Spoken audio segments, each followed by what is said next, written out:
Welcome. I'm so glad you were kicking this off with us, Elatia. I'm excited to have you here. This is an inaugural interview with the Femme Futurists Society, recently born out of the work that Blake Morgan had done, where she had done this really careful curation of some of the leading female futurists in the country. I don't know how much it's global, actually in the world. I think it's a global list. And as we were reading about each other on the list, there became this interesting curiosity about each other and this desire to want to reach out more to each other. And that was happening in back channels. And as we were having this conversation, we realized, wow, it's actually really valuable for other people to see what it is that we're working on and what we're passionate about right now. And there is an interesting theme that starts to run through these conversations that I think does reflect a really feminine view on the future, right? Even though we come from completely different domains and some are working in very high-tech things or very, industrial applications, there still, I think, is a thread that is worth paying attention to as we do these conversations. So I'm again thrilled to kick this off with you. Elatia Abate and I got to meet at a conference actually recently in which I was the opening keynote speaker and she was the closing keynote speaker. Exactly. Which we thought was so daring of this group of financial planning executives to have two curly-haired, very vibrant speakers opening and closing the event. And then we got the chance to chat in between our two talks and had this really, really lively conversation. I'm thrilled to know more about your area of expertise, which is really on the future of work and digital transformation, right? Yeah, the future of work and digital transformation. You are here. It's the sweet spot. And I love this because, all of a sudden the future became now in such a fast fashion. I know. I mean, even I was going to say, I did predict that there was going to be some sort of disruptive event that was going to force us to pay attention differently, but I did not call it this way. And I never, ever anticipated that all of us would jump into this digital frontier en masse together at the same time.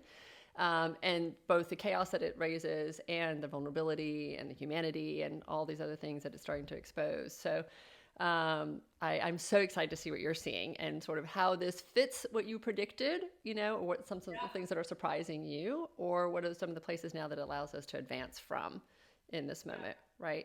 So when you think about what it is that you're currently, working on or focused on or excited by, what has sort of got your attention at this moment?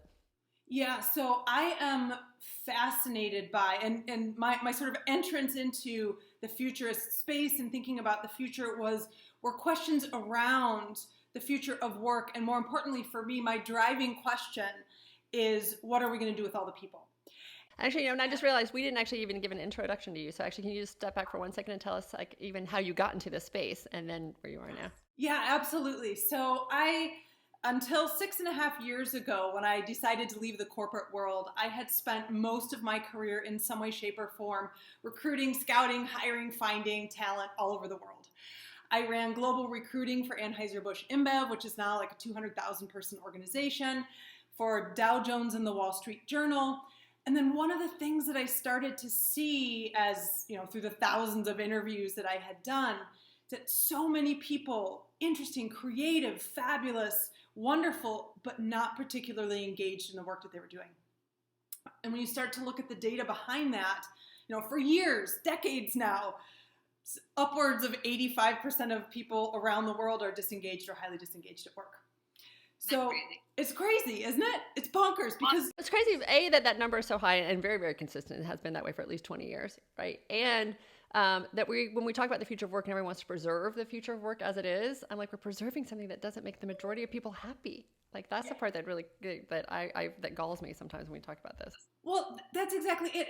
And I love big, meaty problems. So it was a fun thing for me to look at. But really, so my driving around recruiting was always what the magic that happens when the right person gets into the right role and they flourish as human beings. I mean, it's really special. And so since most of us spend more than half of our waking hours doing work or work-related activities, it was nuts to me that so many of us continue to find ourselves unhappy and unfulfilled in the work that we're doing. So that's what I left the corporate world to solve for.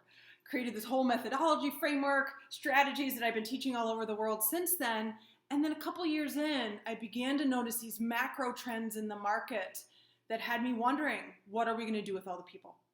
And trends related to innovation and disruption, particularly around supply chain and distribution, but then that cascaded into other research. And so for the last now 3.5 years, I've been wholly immersed in what is the future of work?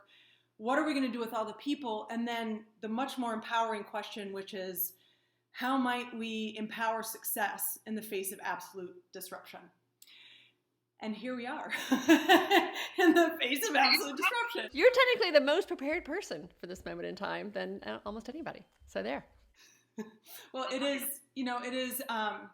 fascinating to me. And to your question about, the things that I was predicting, I thought it was going to be technology that was going to create the kind of disruptive moment that we're seeing right now. Those were all of my predictions. And sudden in that instance meant more like over the course of 3 to 5 years, maybe a little bit longer, depending. And all of a sudden, rather than a tidal wave, or actually in parallel to that tidal wave of technology, we get hit with this lightning bolt of change, which is the pandemic and the global crisis. And so now it's like everything that we had been hypothesizing about, predicting, it's ripped open now for possibility. Right. Well, and again, and I think that, what's interesting to me, and so we're now at the middle of April of this whole thing at the moment. And, we, again, as futurists and advocates for transformation and change, have been talking about this idea of moving to work that was more agile, that was more adaptive, that was more inclusive, that was more environmentally sustainable, all these things that we're now seeing, and which is really slow, right? Inertia really did hold people back, and we were told that it was going to be too difficult and too disruptive and too expensive and too impersonal and all the things that made it impossible. And now we're here and we're kind of in it. And I've been watching this interesting confession, a parade of confessions from executives and CEOs and leaders saying, in hindsight, they wish, right, that they had paid a little bit more attention to this, or had been more prepared, or had a virtual kind of parallel stream going for some of their services and things. So it's just been interesting to see. I think that there are people much more awake now because it happened so suddenly that they are maybe less likely to discount some of the news that we have coming down the pike. Yeah, well, that's the great hope. And really inside of this massive disruption, what I always see disruption as is opportunity that looks different than what we're used to. And so inside of this, all of a sudden, to your point, this executives in hindsight thing, we'll just use the basic example of work from home policies. It's all of these 2-2-2 things that you're saying. Well, all of a sudden, in a week, you're forced to do it.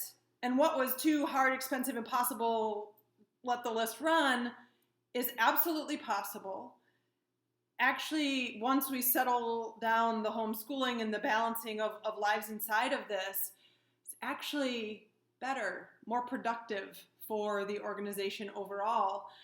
And there's no way we're going to stuff this entire world that's out here and new again back into whatever box we were living in ahead of this.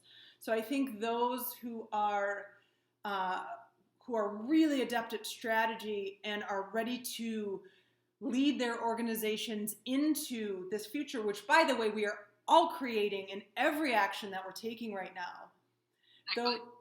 Those who can do the dance. I call it the push me, pull you dance, that two-headed llama from Dr. Dolittle, who can do the dance between what we need to do to handle business now and see what's coming for the future will be the ones who will be able to thrive. So what are you most surprised by? I mean, I'll just tell you, one example I think is the fact that things like this, these video conferences have become so much more personal. We see each other's homes and we can see, more into each other's lives and that sort of thing. So I think that has been sort of a surprising output of this whole thing. What are some of the, I'm sure there's a whole much longer list for you, both positive and negative, that you are seeing as a result of this moment we're in. Yeah, what I am seeing across the board is, so for a while, my work around the future of work, so I work with companies that range in size from Fortune 500 organizations and helping think and rethink what strategy is going to be and look like, to early stage startups and advisory kinds of roles. And so what are the questions that we're thinking about, and what are the tools that we can utilize to help our organizations be prepared to navigate what's here and what's happening? And what I am seeing is just the resounding importance of practicing resilience. And this IBM I don't know if you saw this at the end of 2019, but they, in 2016 and then again in 2018, they interviewed all these CEOs from around the world and said, okay, what are the top 10 things that people need to know, the skills that they need to have in order to adapt to what this future of work is? And the last study, which was 2016, had things like STEM skills and coding and structure and this. And now number one at the top was flexibility, mental flexibility and adaptability. And that is, if I could remake learning and development teams, school education, if I could wave my magic wand, that would be the thing number one. The practice of mental resilience would be what I would place front and center in front of everything. And so this, I'm seeing this, wow, okay, this is actually something that we need to prize and develop inside of our organizations. Well, and it's actually interesting because your magic wand in some ways is coming true, right? Education in and of itself is also just exploding. And every single day there's a conversation about what's going on with kids, both from all ages, very, very young ones, all the way through college students right now. That are A, having to be really, really adaptive, and B, I think it's going to question the pedagogy of education, right? Yeah. What I'm watching is the old school model trying to come into the home and really, where it's not working very well. But I think as parents also get really much closer to education and are thinking about exactly this moment of being more adaptive and resilient, I think it's going to change. Well, I think education is one of the markets that I have been sort of on the soapbox about is going to experience massive transition. It was going to anyway, and now once again it's front and center, because there is no conversation about the future of work without the interwoven conversations of the future of education and the future of information.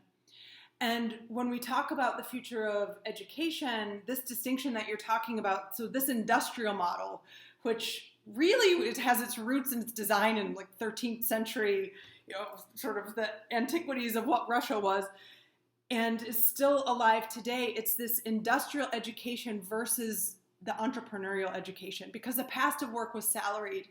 And as we're seeing right now, the future of work is entrepreneurial in many senses of that word, but the underlying structure of work and what work is has been shaken to the... Yeah, can you unpack what you mean by entrepreneurial? It's not that all of us are going to go start our own small business tomorrow. Exactly. Not all of us are going to start our own small business tomorrow, but here's the scoop. So when we look at, so surely some of us will be entrepreneurial in the traditional sense of the word, meaning assuming the risk and creating scalable organizations that grow and hire people and all of that good stuff. But the second piece is the massive trend toward independent contracting and contract work and gig economy. And these numbers were already growing over the past several years in the US, 23%, then 34%, then 45%.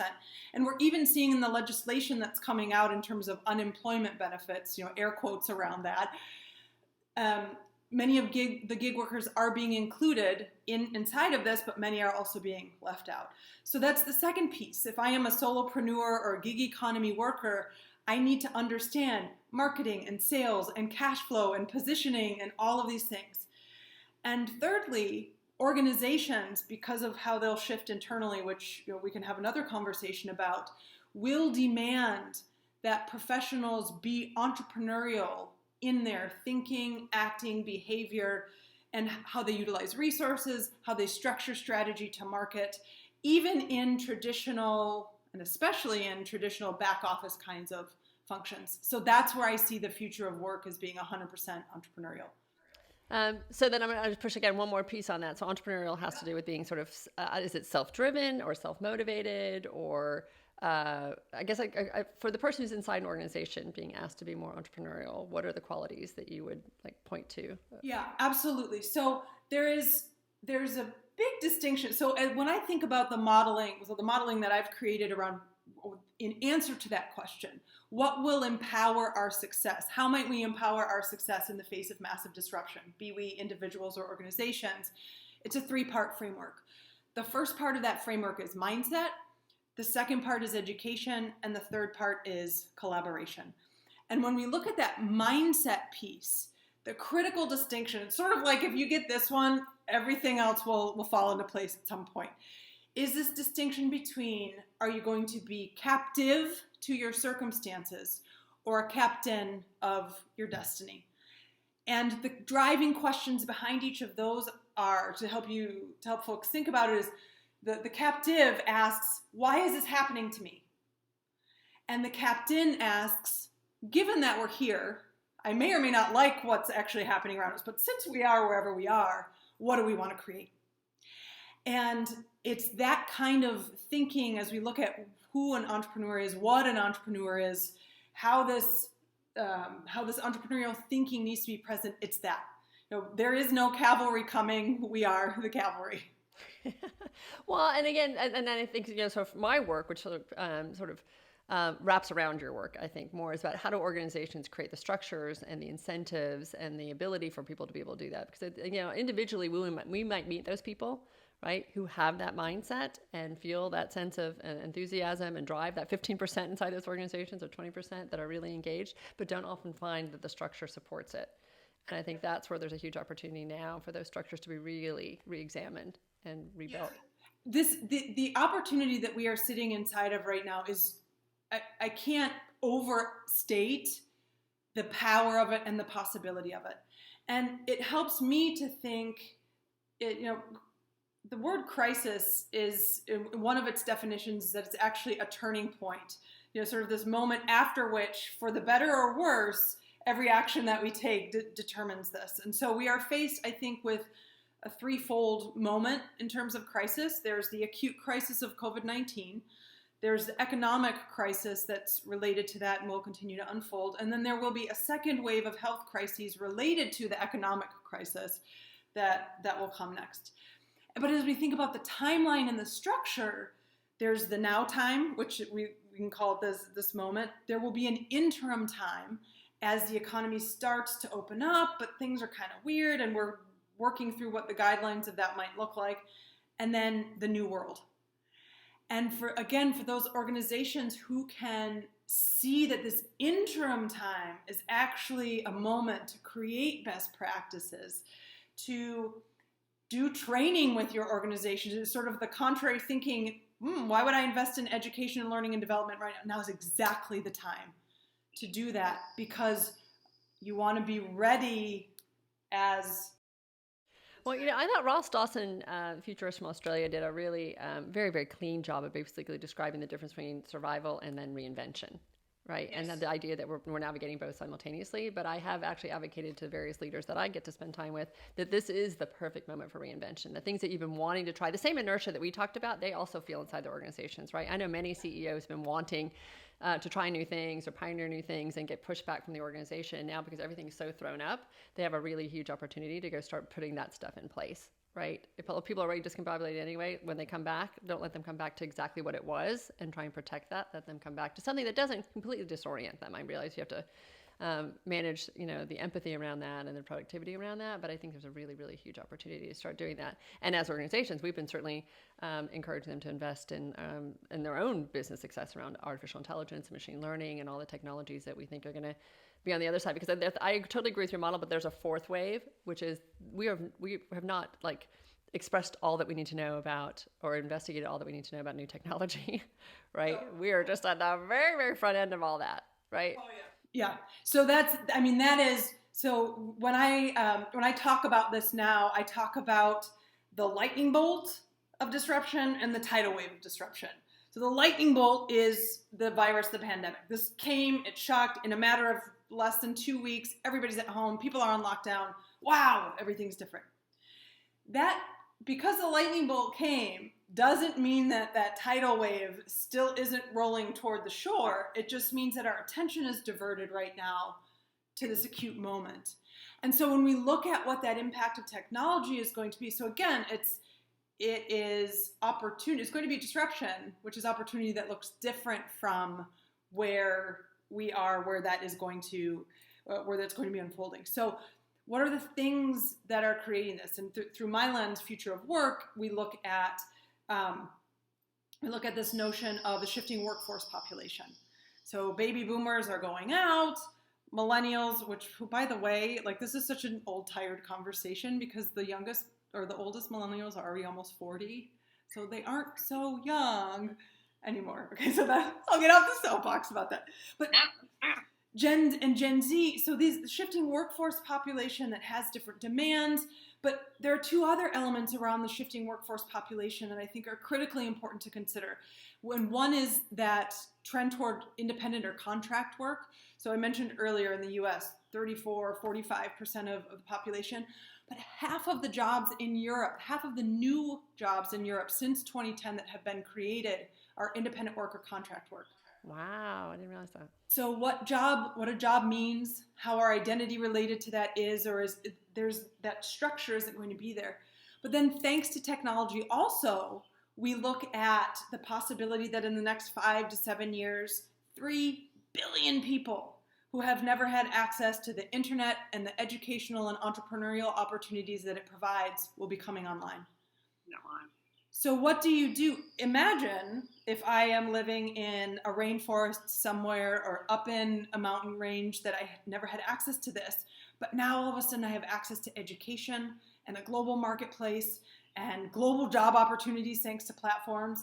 And people push back and say, but they don't speak English or fill in the blank language, they maybe aren't literate. Well, thanks also to machine learning and instant translation technologies, those barriers are melting away.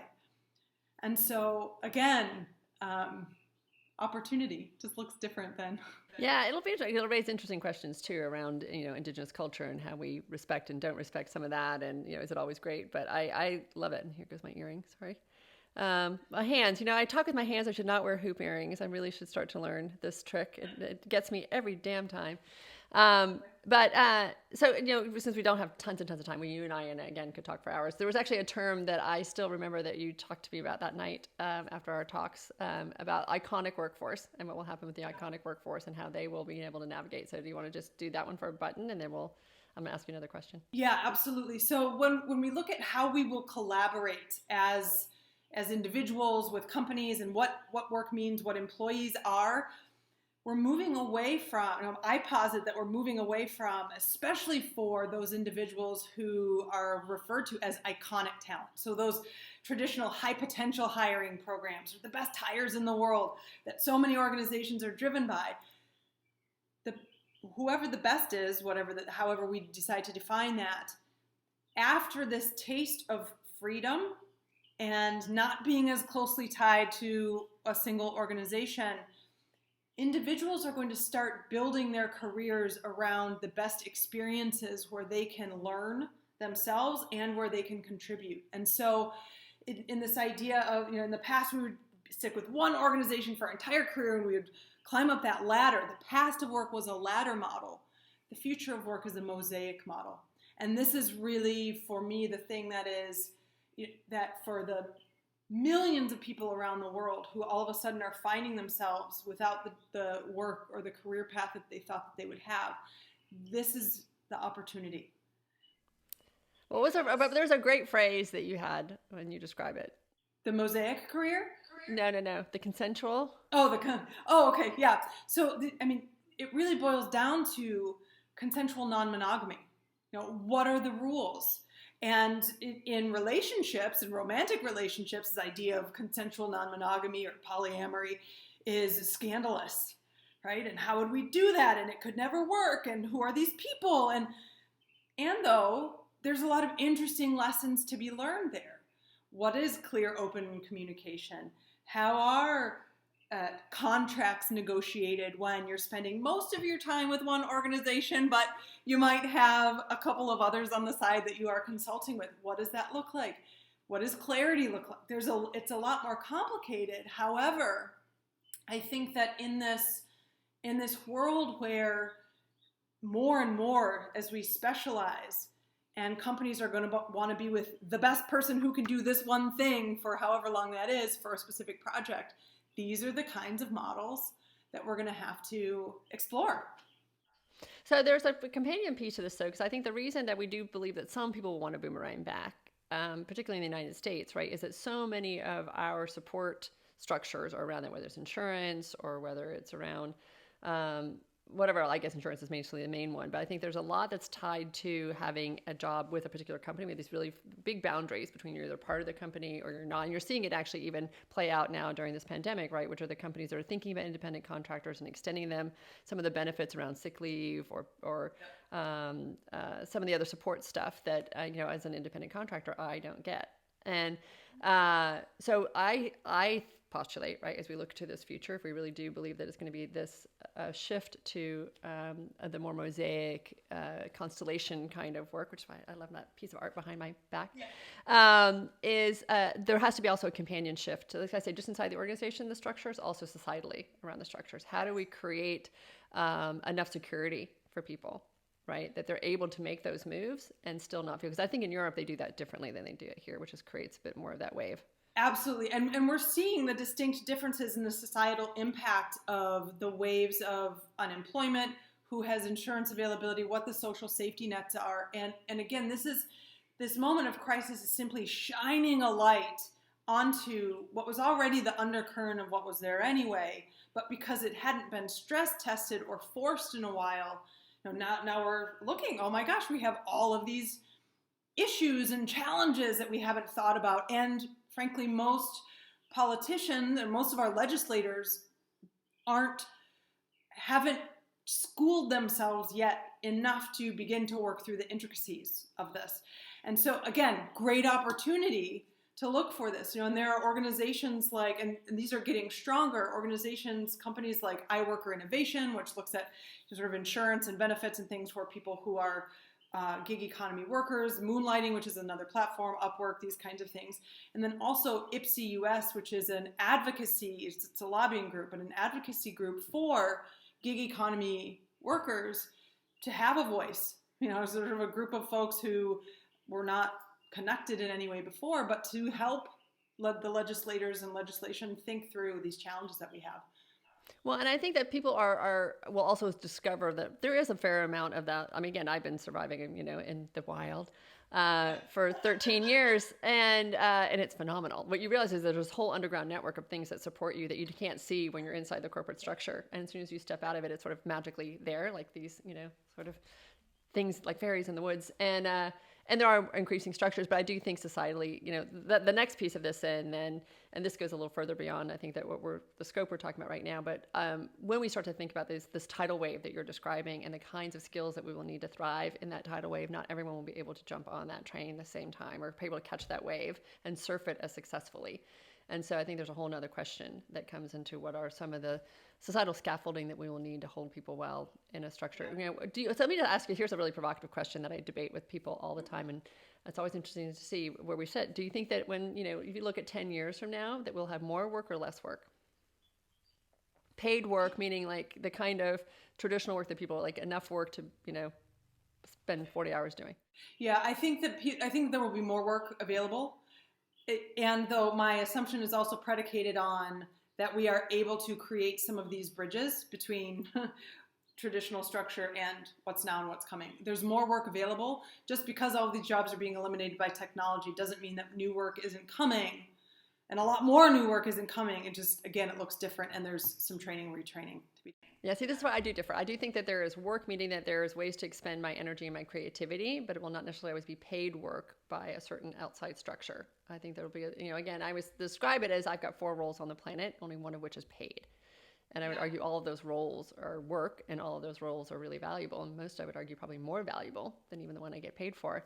But we haven't built a structure that values that work that is not necessarily paid for by other people. Yeah, so actually some of the more cutting edge work and groups that I've been involved in really shift into a couple of ideas that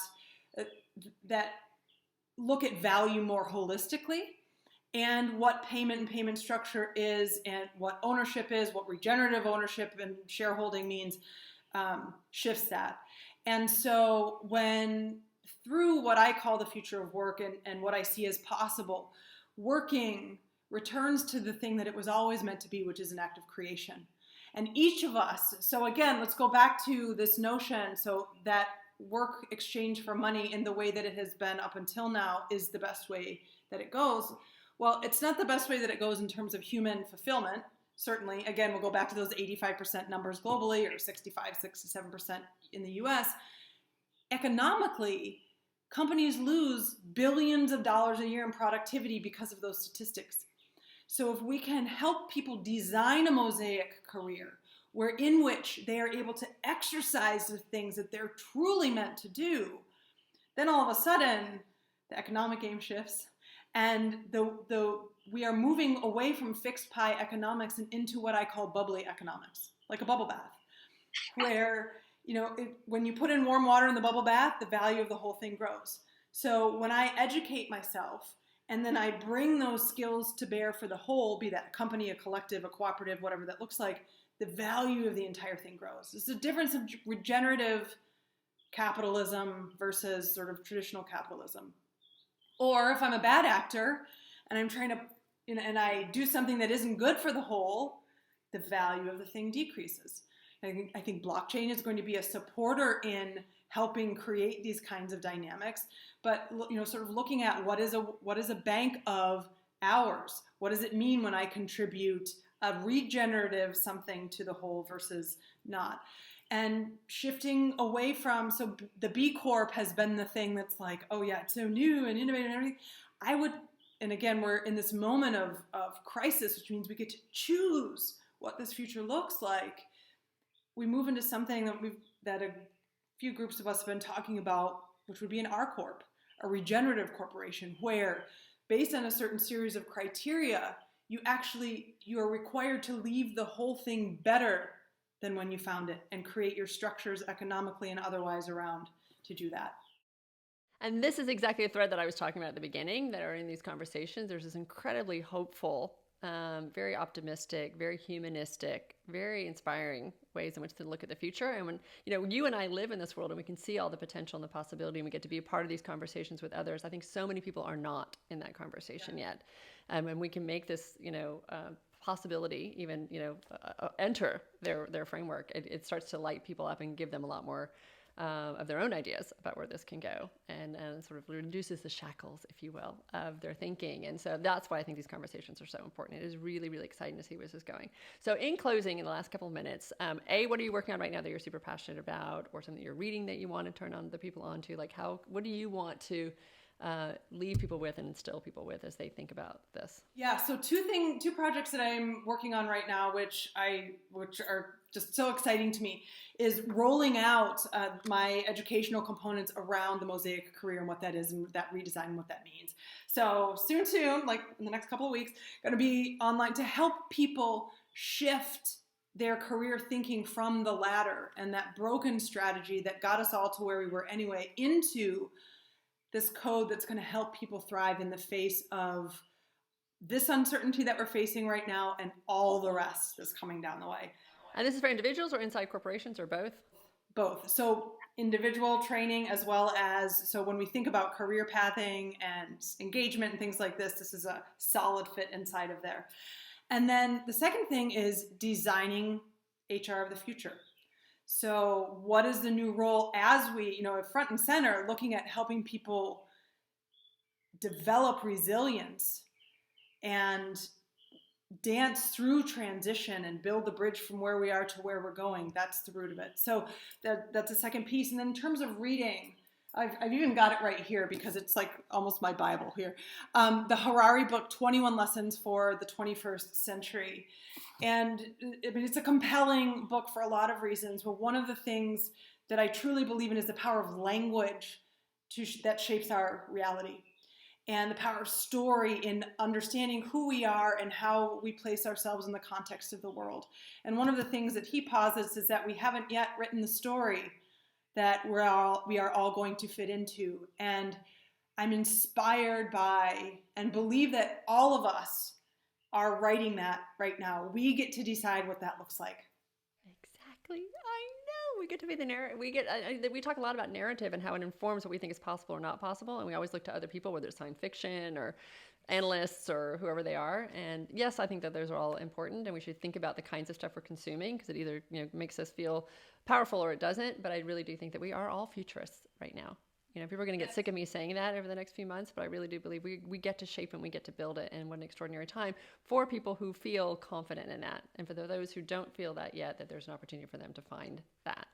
Because I think there's a lot of people who are really, really scared. And I think that, again, the hope of this series is that we can let people know that it's going to be okay, right? And that there are ways to be able to invest in this. And there are some things to be scared about on the horizon. I think that fear could potentially draw people to a lot of dark. And the bad actors will take advantage of that. And so I think the more that we can build that resilience and that mindset and that sense of optimism and that sense of agency, that regenerative, beautiful world that you and I both see is very, very possible.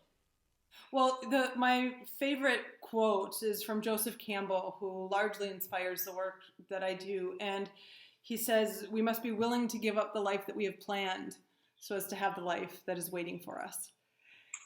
And we were forced to give up the life that we have planned. And so, since there's something else waiting for us, why not step into something powerful? Can't think of a better way of saying thank you than that. That was perfect. Thank you so much. Any questions for me? You good? No, I'm all good. This is great. All right. Cool. All right. Then we can stop recording this. First of all, I'm just going to say thank you again, Elatia. I so appreciate all your time and your insight and your enthusiasm and your energy around all that. And I can't wait to be on in a stage or in an event with you again. And I think, actually, we should do a quick plug, even though this is, whenever this will run, but I'm excited about being on your show this weekend. I know. I am so excited to have you join me as we talk about thriving in uncertainty and how we make this transition from now to next.